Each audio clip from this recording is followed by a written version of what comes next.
ZEE5 ಇರುವಾಗ ನೀವು ನಿಮ್ಮ ನೆಚ್ಚಿನ ಶೋಗಳನ್ನ ಎಂದಿಗೂ ಮಿಸ್ ಮಾಡಿಕೊಳ್ಳುವುದಿಲ್ಲ. ಅದು ಸಂಪೂರ್ಣ ಉಚಿತವಾಗಿ.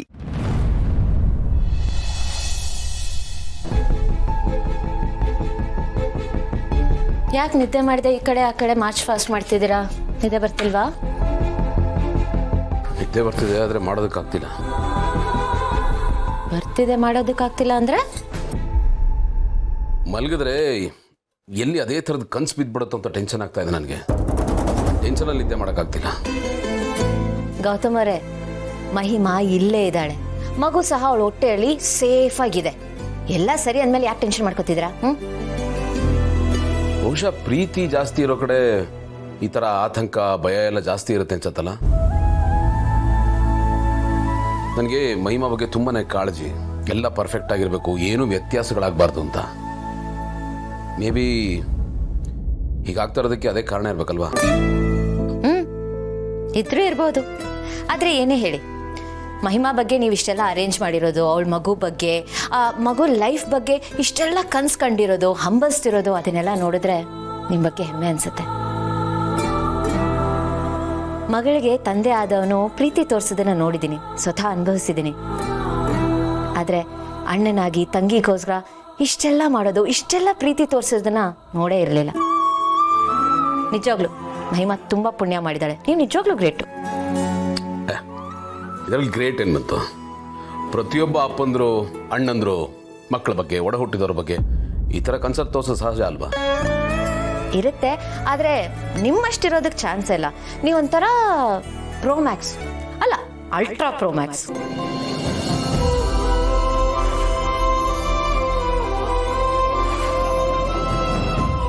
ನಕ್ಕಿದ್ ಸಾಕು. ಈ ಸಮಸ್ಯೆಗೆ ಒಂದು ಪರಿಹಾರ ಹೇಳಿ. ಯಾವ ಸಮಸ್ಯೆ? ನಿಮ್ಮ ಅಪ್ಪ ಅಮ್ಮನಿಗೆ ಹೇಳ್ದೇನೆ ನಾವು ಸೀಮಂತದ ಮುಹೂರ್ತ ಡೇಟ್ ಫಿಕ್ಸ್ ಮಾಡಿಬಿಟ್ಟಿದ್ದೀವಿ. ಅವ್ರಿಗೆ ಗೊತ್ತಾದ್ರೆ ಬೇಜಾರು ಮಾಡ್ಕೋತಾರೆ. ನೀವೇ ಮಧ್ಯಸ್ಥಿಕೆ ವಹಿಸಿ ಏನಾದರೂ ಮಾಡಬೇಕು ಪ್ಲೀಸ್. ಅಲ್ಲ, ಒಂದು ಕೆಲಸ ಮಾಡೋಣ. ಹೇಳಿ. ನಾಳೆ ನಮ್ಮ ಮನೆಗೆ ಹೋಗಿ ನಾವಿಬ್ರು ಅವ್ರನ್ನ ಕನ್ವಿನ್ಸ್ ಮಾಡಕ್ಕೆ ಪ್ರಯತ್ನ ಪಡೋಣ. ನಾನು ಬರಬೇಕಾ? ಹಾಂ, ಮಗಳಾಗಿ ನಾನು ಮಾತಾಡೋದಕ್ಕೂ ಅಳಿಯಂದಿರಾಗಿ ನೀವು ಮಾತಾಡೋದಕ್ಕೂ ತುಂಬ ವ್ಯತ್ಯಾಸ ಇದೆ. ನನಗೆ ಬೇಡ ಅಂತ ಹೇಳಿದ್ರು ನಿಮ್ಮ ಮಾತನ್ನ ಬೇಡ ಅಂತ ಹೇಳೋದೇ ಇಲ್ಲ. So please please. ಸರಿ, ನೋಡೋಣ. ಓಕೆ, ಈಗೇನು ಚಿಂತೆ ಮಾಡಿದೆ, ಮಲ್ಕೊಳ್ಳಿ, ನಾಳೆ ನೋಡ್ಕೊಳ್ಳೋಣ.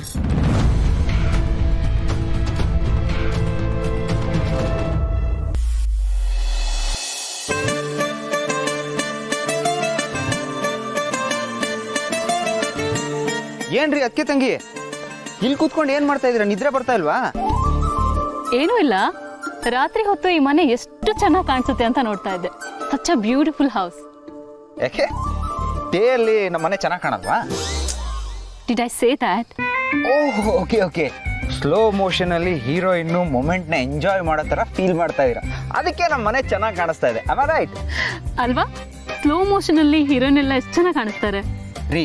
ಸ್ಲೋ ಮೋಷನ್ ಅಲ್ಲಿ ಹೀರೋಗಳು ಚೆನ್ನಾಗಿ ಕಾಣಿಸ್ತಾ ಇರ್ಕಂಡ್ರಿ. ಹೌದು, ನೀವು ಮನೆಗೆ ಪಾರ್ಟಿಗೆ ಬಂದಿದ್ರಲ್ಲ, ಅವಾಗ ನಮ್ಮ ಮನೇನ ನೈಟ್ ಎಫೆಕ್ಟ್ ಅಲ್ಲಿ ನೋಡಿರ್ಲಿಲ್ವಾ? ಅವಾಗೆಲ್ಲ ತುಂಬಾ ಜನ ಇದ್ರು, ಇಷ್ಟೊಂದು ಕಾಮ್ ಆಗಿರ್ಲಿಲ್ಲ. ಸೊ ಕರೆಕ್ಟಾಗಿ ನೋಡೋಕ್ಕಾಗಿರ್ಲಿಲ್ಲ. ಇವಾಗಲೇ ಆ ಚಾನ್ಸ್ ಸಿಕ್ಕಿದ್ದು. ಓ ಹಾಗೆ. ಸರಿ, ನಿಮಗೆ ಏನೇನೆಲ್ಲ ಇಷ್ಟ? ಹೇಳಕ್ಕೇನು ಕಷ್ಟ ಇಲ್ಲ ಅಲ್ವಾ? ಇದೆ, ನಿಮ್ಗೆ ಯಾಕದಲ್ಲ? ಏನ್ರಿ ಈ ತರ ಕೇಳ್ತಾ ಇದೀರಾ? ಜಸ್ಟ್ ಜನರಲ್ ಆಗಿ ಕೇಳೋದ್ನಪ್ಪ ಅಷ್ಟೇ. ನಮ್ಮ ಅಕ್ಕೆ ತಂಗಿ ಅಂದಮೇಲೆ ನಮ್ಮ ಹತ್ರ ಒಂದ್ ಸ್ವಲ್ಪನಾದ್ರೂ ಇನ್ಫಾರ್ಮೇಶನ್ ಇರ್ಬೇಕಲ್ವಾ? ಅಂದ್ರೆ ಇನ್ಫಾರ್ಮೇಶನ್ ಕಲೆಕ್ಟ್ ಮಾಡ್ತಿದ್ದೀರಾ ಅನ್ನಿ? ಜಾಸ್ತಿ ಏನಿಲ್ಲ, ಸ್ವಲ್ಪ ಅಷ್ಟೇ. ಬನ್ನಿ. ಆಕ್ಚುಲಿ ನಾನು ಯಾರಿಗೂ ಆ ಥರ ಇನ್ಫಾರ್ಮೇಶನ್ಸ್ ಕೊಡಲ್ಲ. ರೀ ಅಕ್ಕೆ ತಂಗಿ, ಇದು ಆಟಿಟ್ಯೂಡ್ ಜಾಸ್ತಿ ಆಯ್ತ್ಕಂಡ್ರಿ ನಿಮ್ದು. ಸರಿ ಬಿಡಿ, ಹೇಳಲಿಲ್ಲ ಅಂದ್ರೆ ಅಷ್ಟೇ ಹೋಯ್ತು. ಏನೋ ನಮ್ಮ ಅಕ್ಕೆ ತಂಗಿ ಹೋಗ್ಲಿ ಪಾಪ ಅಂತ ಕೇಳಿದ್ರೆ ಈ ತರ ಆನ್ಸರ್ ಮಾಡೋದು. ನಿಮ್ ಸ್ಟೇಟಸ್ಸು, ಸ್ಟೋರೀಸು, ರೀಲ್ಸು ಇದನ್ನೆಲ್ಲ ನೋಡಿದ್ರೆ ಈಸಿಯಾಗಿ ಅರ್ಥ ಆಗತ್ತೆ. ಅದೇ ಸೋಷಿಯಲ್ ಮೀಡಿಯಲ್ಲಿ ನೀವು ಫೋಟೋಸ್ ಹಾಕ್ತಿರಲ್ಲ, ಫೋಟೋ ಕೆಳಗಡೆ ಪೇಜ್ಗಟ್ಟಲೆ ಹ್ಯಾಶ್ ಟ್ಯಾಗ್ಗಳು, ವೆರೈಟಿ ಆಫ್ ಕ್ಯಾಪ್ಷನ್ಸು, ಅದೆಲ್ಲ ನೀಟಾಗಿ ನೋಡಿ ಅಬ್ಸರ್ವ್ ಮಾಡಿದ್ರೆ ನಿಮ್ಗೆ ಏನಿಷ್ಟ ಇಲ್ಲ ಈಸಿಯಾಗಿ ಗೊತ್ತಾಗ್ಬಿಡುತ್ತೆ. ಸೊ ಈಸಿ ಇವನು.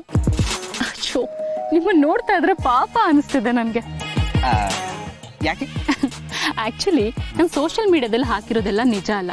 ಅಲ್ಲಿ ಹಾಕಿರೋದೆಲ್ಲ ಬರೀ ಬೇಡದೇ ಇರೋದೆ.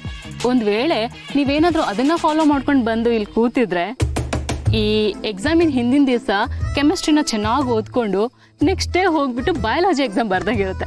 ಸೊ ಫೇಲ್ ಆಗೋದು ಗ್ಯಾರಂಟಿ. ಹೋ, ಅಂದ್ರೆ ಅದೆಲ್ಲ ಬರೀ ಸುಳ್ಳೆ, ಎಲ್ಲ ಫೇಕ್. ಹೌದು. ಸಾಧ್ಯ ಆದರೆ ನಿಜವಾದ ನಾನು ಏನು ಅನ್ನೋದನ್ನು ಕಂಡು ಹಿಡೀರಿ. ನನ್ನ ಇಷ್ಟ ಕಷ್ಟ ಏನು ಅನ್ನೋದನ್ನ ಲಿಸ್ಟ್ ಮಾಡ್ಕೊಂಡು ಬನ್ನಿ, ನೋಡೋಣ. ಏನು ಮತ್ತೆ ಚಾಲೆಂಜಾ? ಎಸ್, ಬಟ್ ಈ ಸರ್ತಿ ಯಾವುದೇ ಕಾರಣಕ್ಕೂ ನಮ್ಮ ಅಕ್ಕ ಹತ್ರ ಮಾತ್ರ ಹೆಲ್ಪ್ ತಗೊಳ್ಳೋ ಹಾಗಿಲ್ಲ. ಒಂದು ವೇಳೆ ನೀವೇನಾದರೂ ಹೆಲ್ಪ್ ತಗೊಂಡ್ರೆ ಫೇಲ್ ಅಂತಾನೆ ಅರ್ಥ. ಸರಿ ಬಿಡಿ, ಆಯ್ತು. ಅದಕ್ಕೆ ಹತ್ರ ಯಾವ ಹೆಲ್ಪು ಕೇಳಲ್ಲ. ನಾನೇ ಇಂಡಿಪೆಂಡೆಂಟಾಗಿ ಎಲ್ಲ ಕಂಡುಹಿಡಿತೀನಿ, ನೋಡ್ತಾ ಇರಿ. ಸರಿ, ನನ್ನ ಬ್ಯಾಟ್ರಿ ಲೋ ಆಗ್ತಾ ಇದೆ. ಏನ?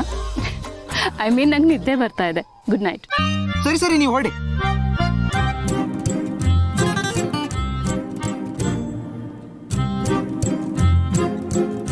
ಅಯ್ಯೋ, ಏನಪ್ಪ ಅವರು ಮಾತಿದ್ರೆ ಬರೀ ಚಾಲೆಂಜ್ ಚಾಲೆಂಜ್ ಅಂತ. ಇವ್ರನ್ನ ಕಟ್ಕೊಳ್ಳೋರು ನಿಜವಾಗ್ಲೂ ತುಂಬಾನೇ ಚಾಲೆಂಜ್ ಫೇಸ್ ಮಾಡ್ಬೇಕಾಗತ್ತೆ, ಗ್ಯಾರಂಟಿ.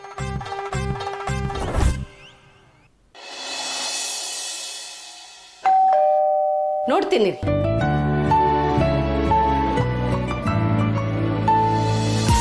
ಹೇ ಭೂಮಿ, ಅಳೆ ಅಂದ್ರೆ ಬನ್ನಿ ಬನ್ನಿ.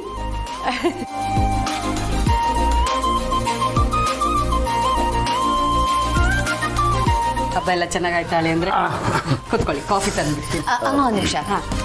ಅದು ನಿಮ್ಮ ಹತ್ರ ಒಂದು ಇಂಪಾರ್ಟೆಂಟ್ ವಿಷಯ ಮಾತಾಡಬೇಕಿತ್ತು. ಹೇಳು ಕಂದ. ಗೌತಮ್ ಅವರೇ, ನೀವೇ ಹೇಳಿ. ಇಲ್ಲ ಪರವಾಗಿಲ್ಲ, ನೀವೇ ಹೇಳಿ. ನೀವು ಹೇಳಿದ್ರೇ ಸರಿ ಅನ್ಸುತ್ತೆ. ಅದು ಗೌತಮ್ ಅವರು, ಐ ಮೀನ್ ನಾವೆಲ್ಲರೂ ಸೇರಿಕೊಂಡು ಮಹಿಮಾ ಸೀಮಂತ ಮಾಡಬೇಕು ಅಂತಿದ್ದೀವಿ. ಏನು? ಸೀಮಂತನ? ಇಷ್ಟು ಬೇಗನಾ?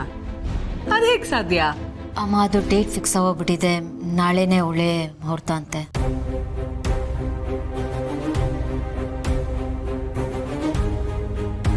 ಇದೇನ್ ಕಂದ, ನಮ್ಮ ಹತ್ರ ಮಾತು ಆಡದೆ ದಿಢೀರಂತ ಹೀಗೆ ಫಿಕ್ಸ್ ಮಾಡಿದ್ರೆ ಹೇಗೆ? ಅಲ್ಲ, ಅದಕ್ಕೆ ನಾವು ಅದು ಹಾಗಲ್ಲ ಅತ್ತೆ. ನೀವು ಯಾರ ಮನಸ್ಸನ್ನು ನೋಯಿಸೋ ಉದ್ದೇಶ ಅಲ್ಲ, ಕಡೆಗಣಿಸೋ ಉದ್ದೇಶನೂ ಅಲ್ಲ. ನಿಮಗೆ ಗೊತ್ತು ಮಹಿಮಾನ ನಾನು ಎಷ್ಟು ಹಚ್ಕೊಂಡಿದ್ದೀನಿ, ಅವಳ ಬಗ್ಗೆ ನನಗೆ ಎಷ್ಟು ಪ್ರೀತಿ ಇದೆ ಅಂತ.